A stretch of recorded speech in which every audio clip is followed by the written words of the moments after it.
शानदार प्रस्तुति।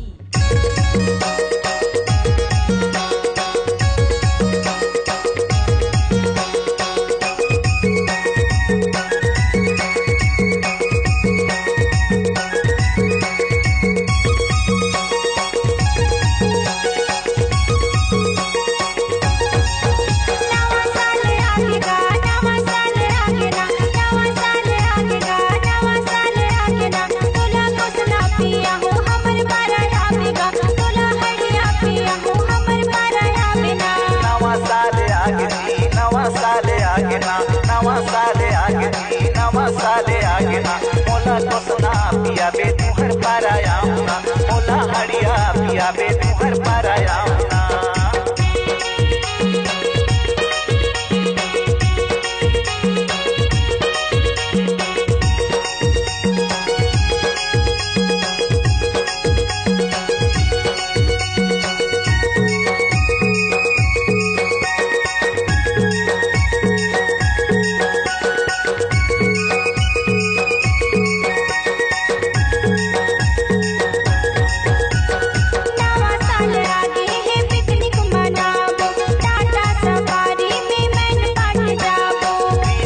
नवा नवा गाना बजाबो दोनों जन नाचबियो सबके नचाबो जी सबके नचाबो।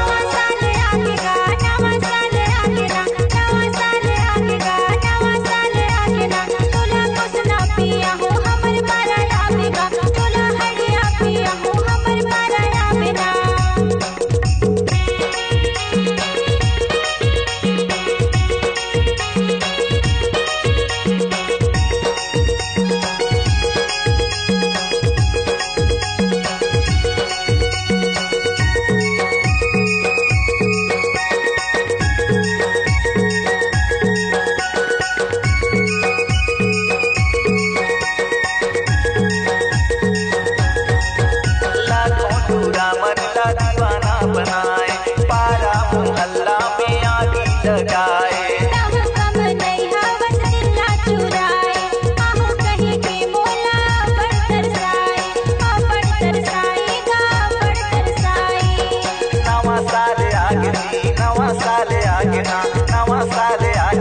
नवा साले आगे ना मोला तो सना पिया बे तुहर पाराया ना मोला हड़िया पिया बे तुहर पाराया ना।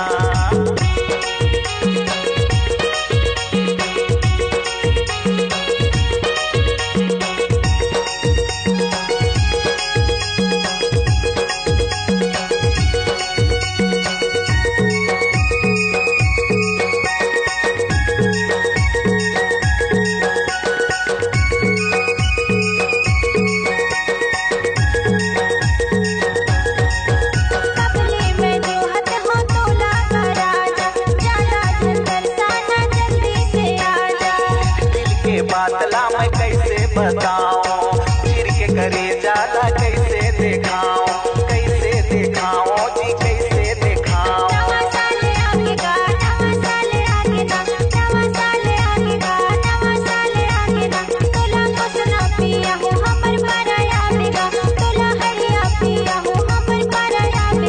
मोला तो सना पिया बे तुहर पाराया ना मोला हड़िया पिया बे तुहर पाराया ना।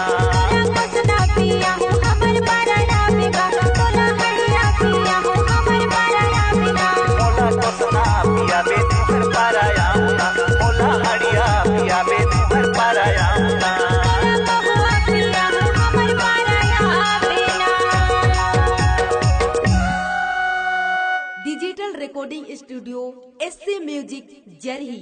Contact number 9575621297।